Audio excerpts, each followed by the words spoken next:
Alright mga ka-JGA Humble Works, pasensya na no, matagal akong hindi nakakapag-vlog at matumal.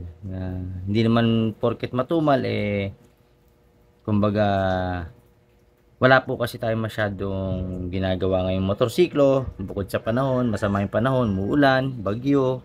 And ingat po kayo sa mga biyahe nyo araw-araw no, kung saan man kayo patungo. And thank you Lord sa mga biyaya mo ngayon sa araw na ito. Binigyan mo ulit ako ng gagawing motorsiklo. So ngayon, ituturo ko kung ano yung paano mag-check ng pulser, ignition coil, and spark plug cap. Para hindi na kayo tanong ng tanong sa akin, Sir, paano kaya yung ganito?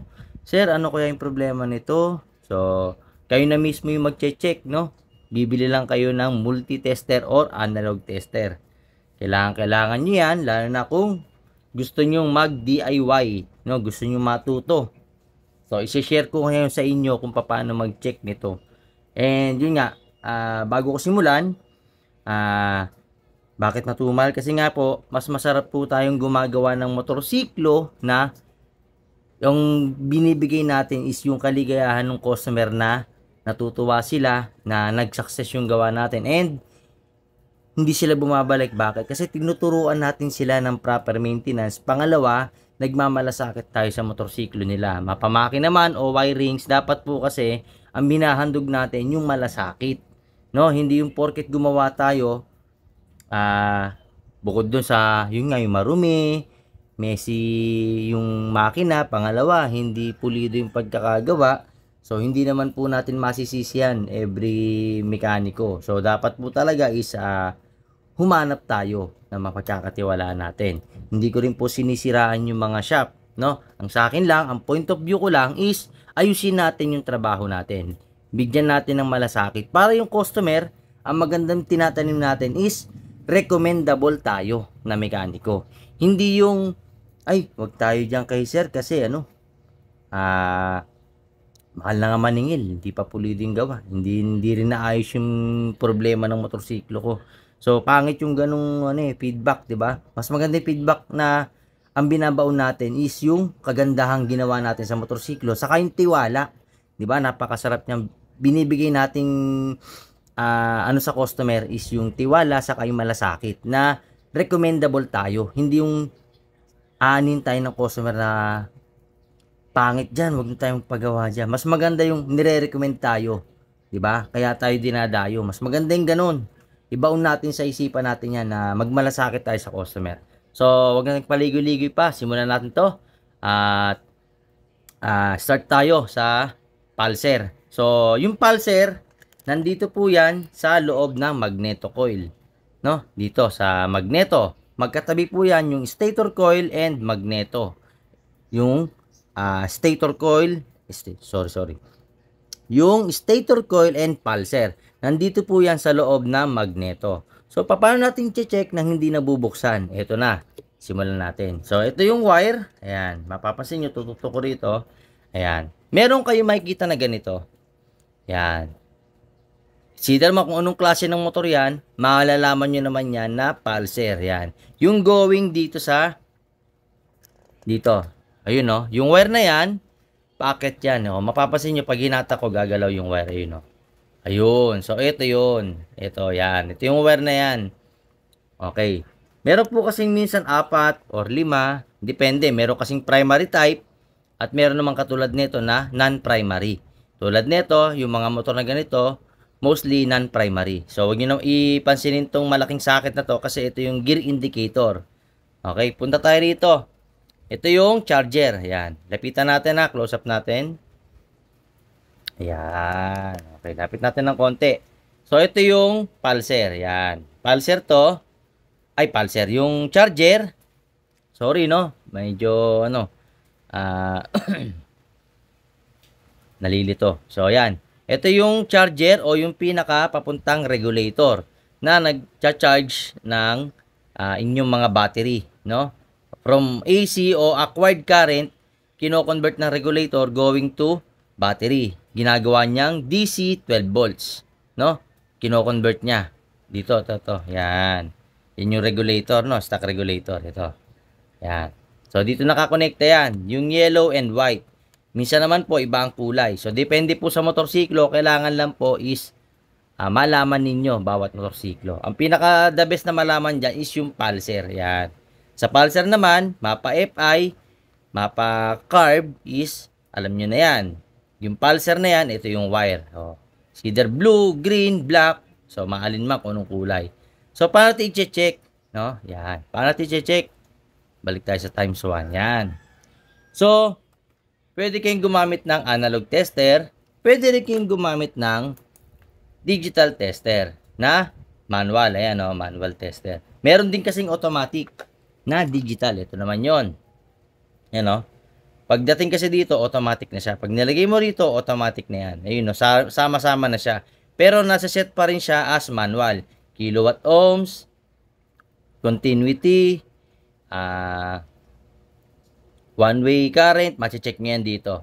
So, ganun din dito. Pagka dito, yung digital na manual. So, and sa analog yan, pinaka-sinimulan natin sa analog yan. Ito.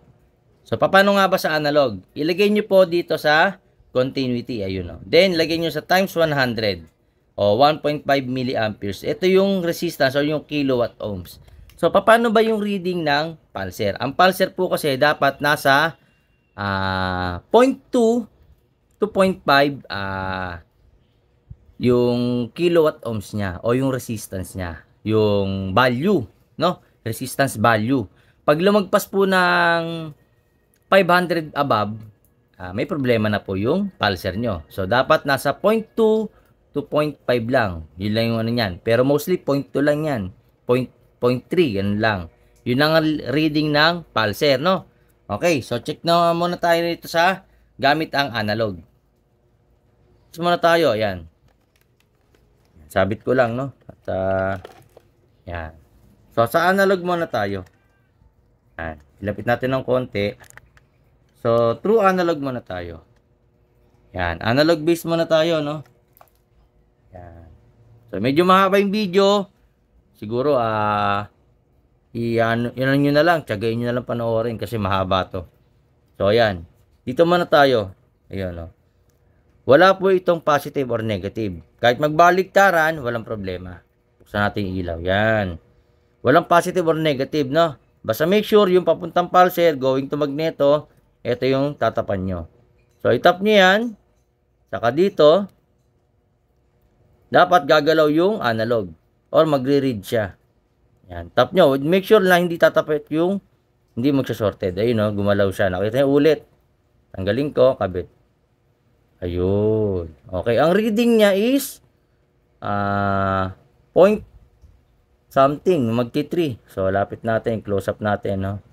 Close up natin yung camera dun sa analog. Habang ididikit ko. No? Punta tayo dun. Hindi makita. Angat natin ng konti yung camera. Medyo ano natin. Yan. Okay. Yan. O, yan ha. Itatap ko ha. Ito, itatap ko siya. Baka sabihin may daya. Ayan. O. Yan. O. Pansinin nyo rito ha. Yan, yan. Dito tayo magre-read. Ito. Dito tayo magre-reading. Yan. Pansinin nyo ha. Yan, yan. O, ito yung wire. Itatap ko. Medyo hindi nakita. Itatap ko yung sa pulser. So, pansinin nyo yung reading ha. Ayun. O, ilan? Almost 3. Ayun, no? Almost 3. Yan. From 0, ayun, no, sa blue. From 0, almost 0.3. Ayun, no? Yan. So, punta tayo sa digital. Tingnan natin kung accurate. Palit tayo ng digital. Sa digital kasi, mas madaling makita eh. So, mostly, mga digital na kasi ngayon yung ano eh, di ba? Ginagamit nating multitester. O, yan. Make sure lang, dito nakakabit ha. Common. Then, dito yung isa. Yung positive. Okay, magkatabi. Yan. So, yan. Nakaset tayo ng 2K ohms. Ayun, o. 2K ohms. Yan. Kasi pag 200, di nyo maririg yan. Mababa masyado. So, 2K ohms. So, yan. Tulad nung kanina, kabit natin. Tap natin ulit. Yan. Magre-read yan. Make sure lang, hindi didikit yung kamay nyo ha. Saka hindi magsa-shorted yung test probe. O yung ano ng tester. Ayan. O ilan? 0.2, no? 35, yan. 0.235. Ibig sabihin, 0.2 ohms. No, wala pang 1K. Wala pang 1 kilowatt ohms. So, good yung pulser. So, wala tayong problema sa pulser. No, mapa digital, mapa analog. Pinakita ko lang yung paggamit ng analog. Sa analog na tester. Kasi marami nang hindi nakakaalam nito. So, ito yung mga sinaunang tester na mas accurate gamitin. Mas masarap gamitin. Lalo na kung magte-test kayo ng mga electronic. No, electronic board, microchip board. Mas masarap gamitin to. Kasi ito nakakapagpailaw to ng mga LED chip na baba ang voltahe. Kaya niya magpailaw. Kasi meron tong 9 volts and meron tong 1.5 volts na battery. So, nandyan siya. So, yan, Wheeler type yan, no? Branded. Okay, so, ganun po mag-check ng pulser. No? Pag pulser, ganun mag-check. Yan. So, at least nalaman nyo na kung paano mag-check ng pulser. Ganun po yung gagawin, no? Itatap nyo po yung test probe nyo. Mapa-positive, negative, wala pong problema yan. Magbaligtaran man yan. Kasi ang nire-reading natin is yung kilowatt ohms o yung resistance value ng coil niya. Kasi merong coil yon. Pag nakita nyo sa loob yon, nakatakip na parang plastic, may coil yon. Search nyo na lang sa mga ibang nagbablog. Kasi ako, ang binibigay ko rito is yung tutorial, yung full tutorial kung paano mag-check yung mga binanggit ko. Pulser, ignition coil, and spark plug cap. Okay? So, tapos na tayo sa pulser. Lipat tayo ngayon dun sa kabila. So, ipopost ko muna yung video and lipat tayo dun sa tawag dyan, sa ignition coil and dun sa spark plug cap. Okay? Okay, so ito. Dito naman tayo sa ignition coil, no? Meron po kasi yang red and black na terminal. Sa mga FI po kasi ganun na, no? Yung may primary, ground, so naka-separate na. Then secondary. Ito yung secondary. Yan. Yung papuntang high tension wire. Secondary, papuntang spark plug cap. Then ito yung primary. Okay? Yan yung primary. Ito yung coil. Yan. So, paano itetest yan? Ilagay nyo muna sa 2K ohms or 200. Yan. 200. Kasi dapat meron tayong ma-read na 0.2 to 0.5 kilowatt ohms or wala pang 1K ohms. So, dun lang tayo sa 200. Mariread niya yan. So, baliktaran po yan kahit na ano mangyari. Testing nyo muna yung tester nyo. So, dapat nagda-drop. Ayun, no? Nagda-drop yan. Pag nagda-drop, ibig sabihin, good yung tester nyo. Pag kinontinuity nyo siya. Okay? Yan. Okay, nagda-drop. So, yan, mawawala siya ulit. So, yun, no? Pag digital multitester po, ha? Same lang din yan sa analog. So, tapos na tayo rin sa pulser. Lipat tayo rito sa ignition coil. Okay, paano mag-check? Tap nyo lang po. Ayan, yung magkabilang terminal. Alam nyo na naman yan, eh. O, yan. Magre-read siya. Ayun, no? Ayan. So, ang reading niya is steady nyo lang. Make sure hindi kayo tatap sa yan. 2.9, 2.8. Okay. Tagalan nyo ng konti. Mga 5 to 10 seconds yung babad nyo. So, ibig sabihin, good pa po siya. Ayan. So, 2.8 kilowatt ohms. O, yan. Yan siya, ha? Okay. So, good siya. Ibig sabihin, good yung ignition coil sa primary. So, paano natin check yung secondary? O, dito naman tayo. Isuksok nyo po yan. Kahit ano po ha, kahit magbaligtaran. Walang problema yan. O, ayan. Suksok nyo dyan. Then tap nyo po. Kahit saan sa, kahit saan dyan. Ilagay nyo po. Pag hindi nare-read sa 200, ilipat nyo po sa 20K ohms. Ayan. O, yung 20 kilowatt ohms. Ayan. So, naka 20 kilowatt ohms tayo. Ayun, o. Ayan. Nakita nyo rito? Ayan. Close up natin. Ayun, 20 kilowatt ohms. Okay? So, naka 20 kilowatt ohms. Kasi po, ang reading ng secondary, simula rito sa high tension is 5 kilowatt ohms to 15 kilowatt ohms. Yun po yung normal reading niya. So, hindi pwedeng bumaba, hindi pwedeng tumaas doon. Pag tumaas doon, may problema na. Pag bumaba doon, may problema na. So, kabilaan po yan pag magche-check po tayo. Pero mas maganda, mag-check muna na tayo rin sa pinaka mainline. Ito yon. Check natin, ilan lumabas?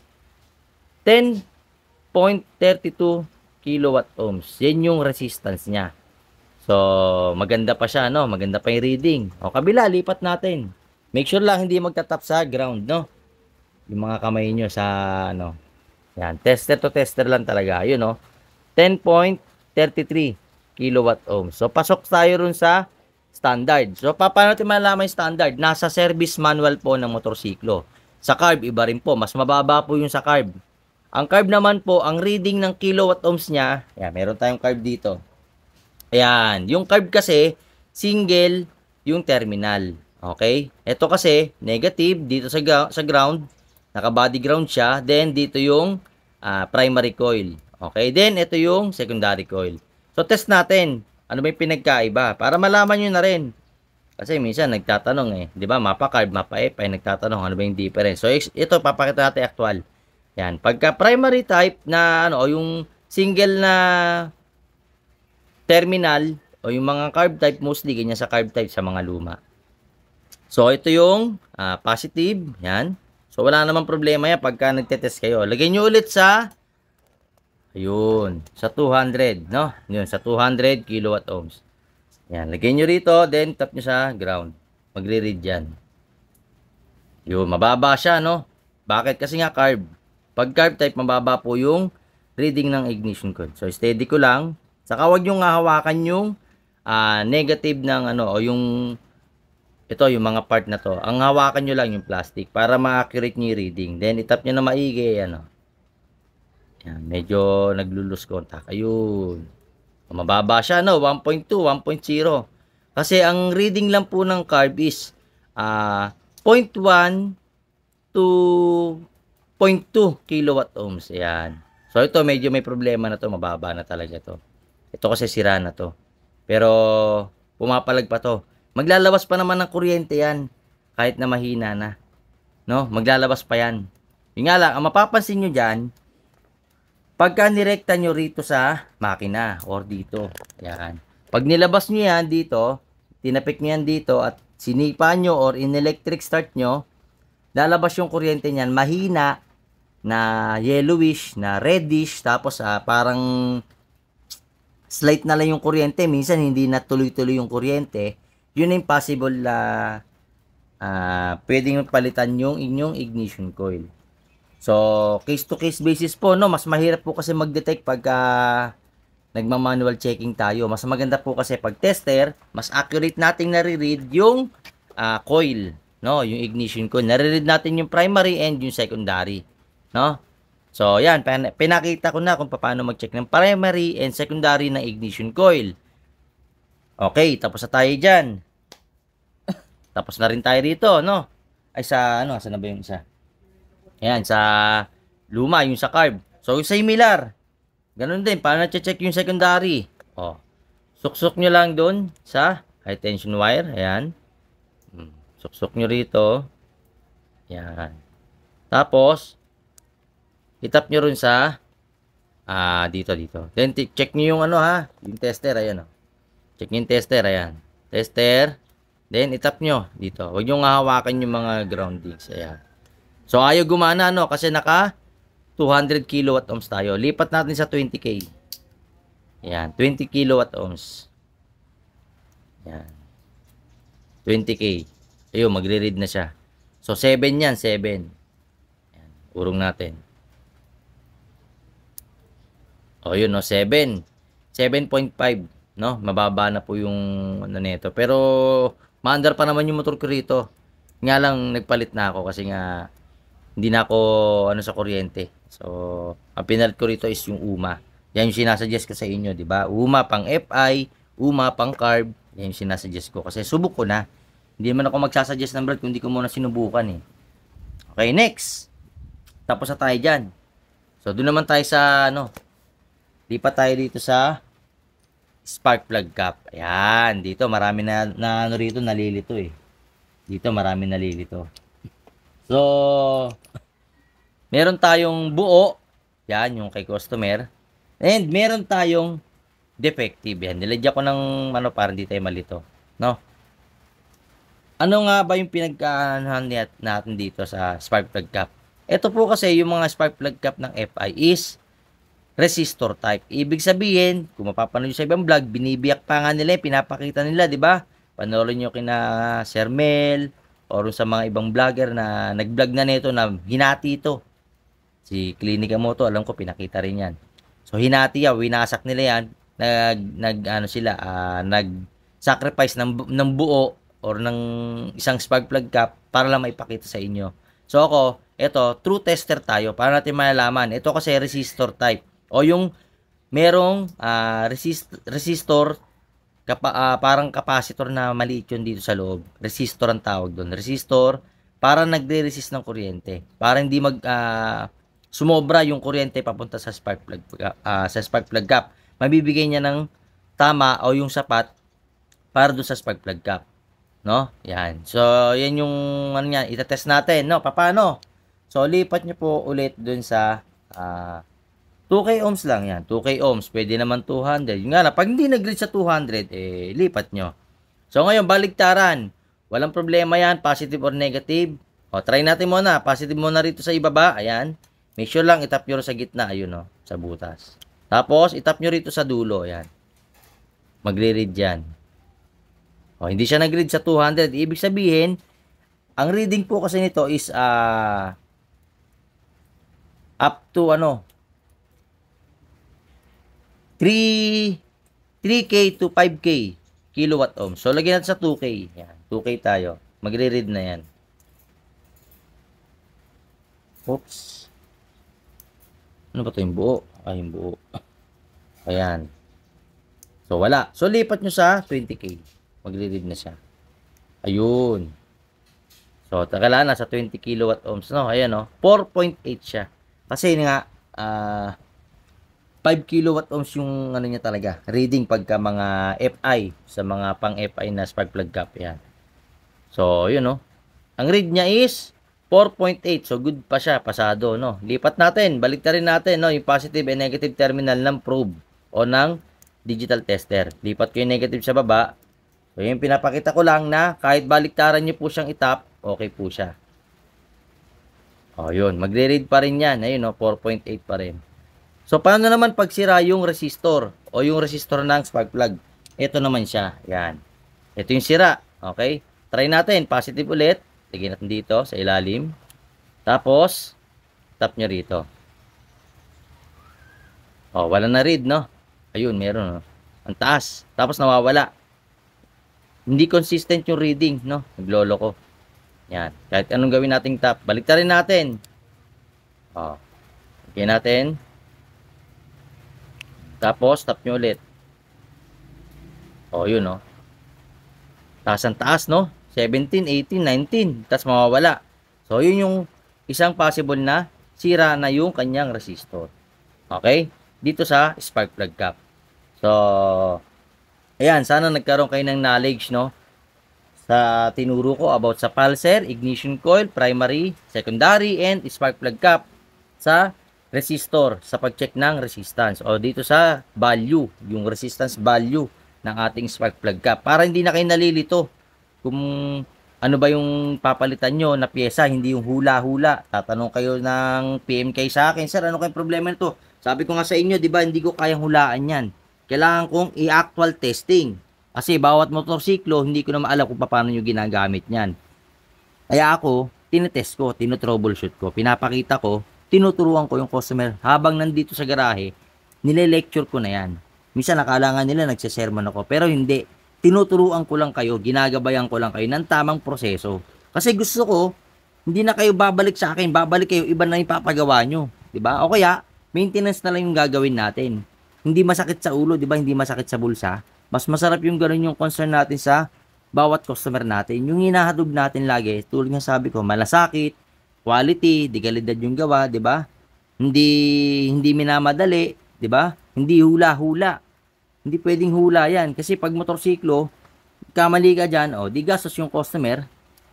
Tapos, iba lang pa ang problema pala, harness na. Ang problema pala, iba na, di ba? O kaya minor lang yung problema, pinagastos mo ng kung ano-ano, So marami na akong ganyan experiences na galing sa iba. So hindi ko na para i-mention pa. Ayokong manira. Ang sa akin lang is tinuturuan ko lang kayo, ginagabayan ko lang kayo. At doon naman sa mas marunong pa sa akin, skip nyo na lang yung video. No? Sa mga mas magagaling pa sa akin.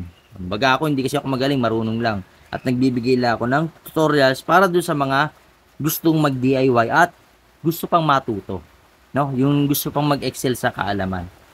Kasi nagsimula naman tayo lahat sa walang alam. Okay, so yun lang. Medyo mahaba tong video. Kung gusto nyo tapusin, panoorin nyo. Gusto nyo matuto, panoorin nyo. Okay? At kung may natutunan kayo, please share nyo naman yung video. No? I-share nyo dun sa mga wala pang alam. I-share nyo para dun sa mga gustong matuto. Okay? Wag natin ipagnamot. Ako hindi man ako maramot. Kaso nga lang, wag na maabuso. Yung sa mga nagtatanong, gusto nyo isusubo ko lahat eh. Hindi pwedeng ganon. Ang binibigay ko lang is yung idea. Kasi nga sabi ko, tulad nga sinasabi ko, hindi ko alam yung problema ng motorsiklo nyo. Kahit ano pang sabihin nyo sa akin dyan, hindi ko kayang hulaan yan. Lalo na sa chat, malabo ko masagot yan. Ang pwede ko lang ibigay is idea. Ngayon, kapag di ko kayo sinagot o kung wala akong masabi sa inyo, ibig sabihin, wala talaga akong may bibigay na idea. Lalo na kung malala na yung problema ng motorsiklo. Mas maganda, dalhin nyo rito, paggawa nyo sa akin. Okay, yun lang. Sana may natutunan kayo. And, kung may na-absorb kayo, yun lang, pakiusap ko, i-share nyo. And, ibahagi natin sa iba, no, sa mga gustong matuto. Yun lang, JGA Humble Works. And to God be the glory. Maraming salamat po and ingat.